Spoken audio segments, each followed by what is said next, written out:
नमस्कार दोस्तों, मेरा नाम निरंजन है। स्वागत करता हूं आपके अपने YouTube चैनल पर। दोस्तों, जैसा कि आप जानते हैं कि आज उपराष्ट्रपति चुनाव का परिणाम आ चुका है और हमें भारत का 15वां उपराष्ट्रपति भी मिल चुका है। तो दोस्तों, इसी को लेकर मैं आपके सामने एक वीडियो लेकर आया हूं। वीडियो बहुत ही इंपॉर्टेंट होने वाला है क्योंकि उपराष्ट्रपति का जो पद है एक संवैधानिक पद है। ठीक, संवैधानिक पद होने के कारण जो है यह हमारे एग्जाम की दृष्टि से बहुत ही महत्वपूर्ण टॉपिक बन जाता है। ठीक है, तो आज हम ये देखने वाले हैं कि 17वां उपराष्ट्रपति चुनाव में जो सीपी राधाकृष्णन जो है उपराष्ट्रपति पद का चुनाव जीत चुके हैं, उन्हें कितने वोटों से विजयी घोषित किया गया है और इससे संबंधित सारा डिटेल्स हम इस वीडियो में देखने वाले हैं। तो वीडियो पे आप अंत तक बने रहेंगे, वीडियो आपके लिए बहुत इंपॉर्टेंट होने वाला है। तो चलिए शुरू करते हैं। देखिए, सीपी राधाकृष्णन भारत के नए उपराष्ट्रपति बने। इनसे पहले यदि हम बात करते हैं तो भारत के जो 14वें क्रम के उपराष्ट्रपति थे वो जगदीप धनखड़ थे। ठीक है, जगदीप धनखड़ थे और ये जो है सीपी राधाकृष्णन ये भारत के 15वें उपराष्ट्रपति बन गए हैं। आपको पता ही होगा कि उपराष्ट्रपति जो है राज्यसभा के पदेन सभापति होते हैं और इसी के तहत जो है सीपी राधाकृष्णन जो है राज्यसभा के पदेन सभापति बन भी गए हैं। तो इनका जैसे ही शपथ ग्रहण समारोह होगा, शपथ ग्रहण जिस दिन इनका होगा उस दिन जो है ये भारत के नए उपराष्ट्रपति के तौर पे उस दिन से इसका कार्यकाल का भी गणना प्रारंभ हो जाएगा। और आपको बता दूं कि उपराष्ट्रपति पद के लिए उपराष्ट्रपति को पद एवं गोपनीयता का शपथ जो है राष्ट्रपति के द्वारा प्रदान किया जाता है। यदि राष्ट्रपति नहीं है तो उनके द्वारा नामित कोई दूसरे व्यक्ति है। अब देखिए चर्चा में क्यों, तो एनडीए उम्मीदवार और महाराष्ट्र के राज्यपाल सीपी राधाकृष्णन भारत के नए उपराष्ट्रपति होंगे। ठीक है, 15वें क्रम के उपराष्ट्रपति होंगे। यदि सीपी राधाकृष्णन की बात करें तो ये वर्तमान में महाराष्ट्र के राज्यपाल हैं और एनडीए के उम्मीदवार हैं। ठीक है, इन्होंने इंडिया ब्लॉक यानी कि इंडिया गठबंधन के उम्मीदवार और सुप्रीम कोर्ट के पूर्व न्यायाधीश वी सुदर्शन रेड्डी को 152 मतों से हराया है। ध्यान रखेंगे, 152 मतों के अंतर से हराया गया है। एग्जाम में ये क्वेश्चन पूछा जा सकता है कि कितने मतों के अंतर से हराया है। ठीक है, तो 152 मतों के अंतर से हराया है। यदि हम वोटिंग की बात करते हैं तो देखिए वोटिंग जो है सुबह 10 बजे प्रारंभ हुआ और शाम को 5 बजे तक चला है और 6 बजे जो है वोटों की गणना हम देखें।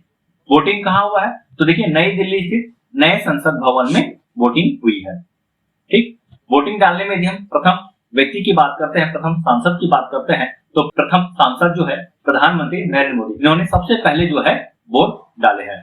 ठीक, वही यदि हम बात करते हैं केंद्रीय मंत्री किरण रिजिजू और राम मोहन नायडू के साथ साथ शिवसेना सांसद श्रीकांत शिंदे को आधिकारिक मतदान एजेंट बनाया गया है।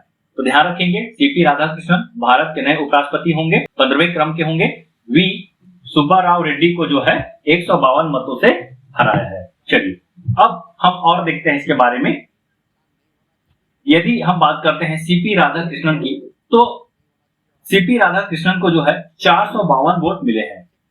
याद रखेंगे, जो वोट की जो गिनती होती है ना, एकल संक्रमण मत प्रणाली के अनुसार जो है गुप्त मतदान होता है और इसी के आधार पे जो है प्रथम वरीयता तय किया जाता है। तो प्रथम वरीयता में यदि जो है आधे से अधिक वोट प्राप्त कर लेते हैं तो उन्हें जो है उपराष्ट्रपति घोषित कर दिया जाता है। क्योंकि जो है 452 वोट जो है ये आधे से अधिक वोट है। यदि हम बात करते हैं टोटल वोट का तो देखिए टोटल जो वोट था वो 781 था, लेकिन 781 ये लोकसभा और राज्यसभा दोनों के सांसद को मिलाकर है, लेकिन इनमें से जो है ना 767 सांसद ही वोट दिए हैं। जबकि जो है यदि हम बात करते हैं कुछ सांसद जो है यहाँ पे अनुपस्थित रहे हैं। यदि हम बात करते हैं अनुपस्थित सांसदों की तो देखिए यहाँ पे जो है ना 14 सांसद जो है अनुपस्थित रहे हैं और इस तरह से कुल 767 वोट पड़ा। अब इस 767 वोट में जो है ना 15 वोट जो है अमान्य हो गया। ठीक है, किसी कारणवश जो है अमान्य हो गया। तो अमान्य होने के कारण जो है 781 में कुल 767 मत पड़े हैं, जिसमें से 15 वोट अमान्य होंगे। तो इतना को आप ध्यान में रखिएगा। देखिए यदि हम बात करते हैं सीपी राधाकृष्णन को तो इनको जो है प्रथम वरीयता के 452 वोट मिले हैं। वही वी सुदर्शन रेड्डी को जो है प्रथम वरीयता के 300 वोट मिले हैं। तो इस तरह से दोनों की यदि हम अंतर की बात करते हैं तो 152 वोट होता है। तो 152 वोट के अंतर से जो है वी सुदर्शन रेड्डी जो है हार गए हैं। देखिए अब हम यहाँ पे बात कर लेते हैं कुल सांसदों की। तो देखिए उपराष्ट्रपति चुनाव में लोकसभा व राज्यसभा, तो लोकसभा व राज्यसभा के सांसद ही केवल जो है वोट दे सकते थे, ठीक है, और दूसरे नहीं। इनका जो वोट होता है अप्रत्यक्ष निर्वाचन प्रणाली के आधार पर होता है, जिसका मतलब ये है कि ये प्रत्यक्ष रूप से जनता के द्वारा जो है निर्वाचित नहीं होते हैं, ठीक है। तो इनका जो वोटिंग होता है सांसदों के माध्यम से होता है, इसमें लोकसभा और राज्यसभा के सांसद होते हैं। तो यदि हम बात करते हैं लोकसभा के, तो देखिए लोकसभा के जो है 442 निर्वाचित सदस्य हैं और 442 निर्वाचित सदस्य जो है इस चुनाव में भाग लिए। वही राज्यसभा के 239 सदस्य भाग लिए, इसमें 233 निर्वाचित और 12 मनोनीत सदस्य हैं, ठीक है। इनमें से जो है दोनों सदनों से यदि हम बात करते हैं तो 6 जो है पद जो है रिक्त था, ठीक है। ध्यान रखेंगे 6 सीटें जो है किसी कारणवश रिक्त है, ठीक।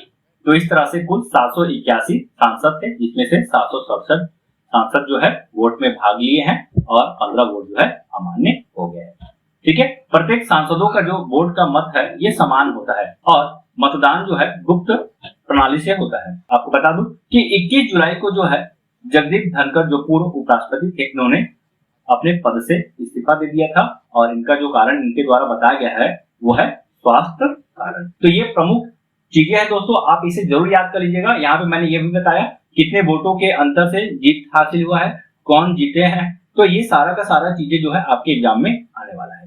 अब हम शॉर्ट में देखें तो देखिए 17वां उपराष्ट्रपति चुनाव था जो कि 9 सितंबर 2025 को हुआ। 9 सितंबर 2025 को चुनाव के साथ साथ परिणाम भी घोषित हुआ है। 15वें उपराष्ट्रपति भारत के सीपी राधाकृष्णन बन गए और 14वें उपराष्ट्रपति जो पूर्व उपराष्ट्रपति थे जगदीप धनखड़ जी थे। चुनाव निर्वाचन की जो प्रक्रिया होती है ये एकल संक्रमित मत पद्धति द्वारा अनुपातिक प्रतिनिधित्व प्रणाली के अनुसार उपराष्ट्रपति चुनाव से संबंधित जो डिटेल्स वीडियो है मैं ऑलरेडी बना चुका हूं, आप हमारे चैनल में चेकआउट कर सकते हैं या यहाँ पे आई बटन होगा, आई बटन में भी आप देख सकते हैं। इसका एक लिंक जो है मैं डिस्क्रिप्शन में भी दे दूंगा, आप वहां से भी देख लीजिएगा, ठीक है। जरूर देखिएगा, बहुत ही इंपॉर्टेंट है, इससे जो है आपका समझ और अच्छे से होगा। इसमें काफी ज्यादा डिटेल्स में मैं बताया, इसमें आपको डिटेल्स के साथ साथ एमसीक्यू क्वेश्चन भी देखने को मिलेंगे। तो चलिए कुछ और एमसीक्यू क्वेश्चन देख लेते हैं।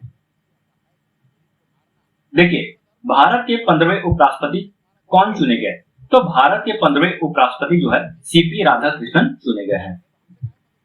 अगला क्वेश्चन देखिए, उपराष्ट्रपति चुनाव में सीपी राधाकृष्णन ने विपक्षी उम्मीदवार को कितने मतों के अंतर से हराया, तो विपक्षी उम्मीदवार को जो है ये 152 मतों के अंतर से हराया है, ठीक है। यदि हम बात करते हैं सीपी राधाकृष्णन को, तो सीपी राधाकृष्णन को 452 वोट मिले हैं और वही विपक्षी उम्मीदवार वी सुदर्शन रेड्डी को जो है 300 वोट मिले हैं। तो इस तरह से 152 वोट का अंतर से सीपी राधाकृष्णन जो है चुनाव जीतते हैं।